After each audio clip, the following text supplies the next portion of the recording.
জয় শ্রীরাম, জয় জয় শ্রীরাম। আমি একটাই কথা, আমি শিব মন্দিরে তুমি কি তাহলে দোকান খুলবে না রাজুদা?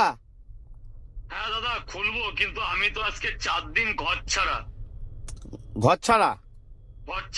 এবং বিগত দিনে আমি একটা কথা বলেছিলাম, আমি হাবড়া অশোকনগরের ছেলে বলে আমি মারাত্মক ভুল করেছি, এবং আমাকে হাবড়া অশোকনগরের ছেলেরা রাস্তায় ফেলে খুব মেরেছে।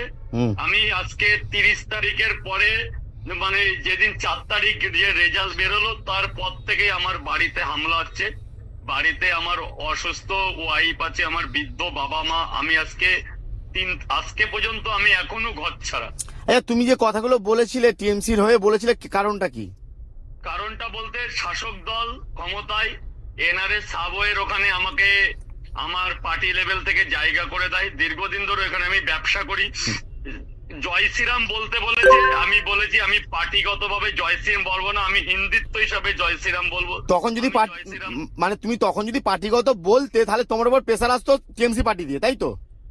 হ্যাঁ, একটা শাসক দল ক্ষমতায়, একটা তো চাপ আসতোই। তুমি জয় শ্রীরাম, কেউ চাপ এসেছে যে আমি টিএমসি হয়ে কেন বলছি না। আমি খেটে খাওয়া মানুষ, আমি না দেখো দাদা, আমি আমার একটা ওপিনিয়ন দিই। দেখো, শাসক দল যখন থাকবে, এখন বিজেপি এসছে, এখন বিজেপির কথা বলতেই হবে, কিছু করার নেই, এটা নিয়ম। তুমি শাসক দল, অবশ্যই জয় শ্রীরাম। আমার গায়ে যেন কেউ হাত না দেয় এবং আমার পরিবারকে যেন কেউ হেনস্থা না করে। আমি অবশ্যই জয় শ্রীরাম, জয় শ্রীরাম, জয় জয় শ্রীরাম। দেখো জয় শ্রীরাম তখনও তুমি বলেছিলে, কিন্তু পার্টিগত বলনি, এখন তুমি পার্টিগত বলছো।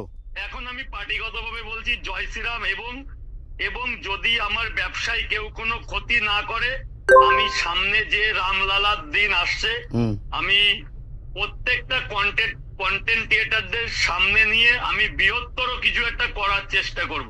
সামনে যে রামনবমী আসছে, রামনবমীতে আমি 10টা মা বোনেদের উপরে বস্ত্র বিতরণ এবং প্রত্যেক মানুষকে আমি লাড্ডু বিতরণ করব। সেটা আমার মনে রাখতে একদম, তুমি লাড্ডু বিতরণ করো, যাই করো, একটা কথাই বলছি, দেখো শাসক দল যখন থাকবে এগুলো করতে হবে, এটা কিছু করার থাকে না, এটা নিয়ম।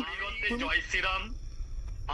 আমার একটাই প্রশ্ন, আমার গায়ে কেউ হাত দিও না, আমার পরিবারের উপর কেউ হেনস্থা করো না। আমি খেটে খাওয়া মানুষ, আমার পরিবার, আমার বৃদ্ধ মা বাবা। তুমি টিএমসি চাপে পড়ে গেলে বলতে বাধ্য হয়েছিল, যেহেতু শাসক দল। হ্যাঁ, শাসক দল। তারপরে আমি পাড়ায় কোনো পার্টিগত ভাবে নেই, আমি কর্মের জায়গায় পার্টিতে আছি। কেন আছো? তোমার জায়গাটা করে দিয়েছে, তাই তোমায় বলতে হবে। করে দিয়েছে তাই, কিন্তু আজকে আমি জয় শ্রীরাম, জয় জয় শ্রীরাম। আমি একটাই কথা, আমি শিব মন্দিরে মাংস খেয়ে আমি মারাত্মক ভুল করেছি। আমি ক্ষমা চাইছি, আমি আবারও ক্ষমা চাইছি। আমি একটা ভালো দিন দেখে আমি শিব মন্দিরে আমার পুজো অর্চনা দিয়ে আসবো, সেদিনের অপেক্ষায়। কিন্তু আমাকে কেউ হেনস্থা করো না, আমার এমন কিছু করো না আমার জন্য বাড়ির বাইরে থাকতে হয় আমার মা বাবাকে ছেড়ে। আমি আমার মা বাবার একটাই সন্তান।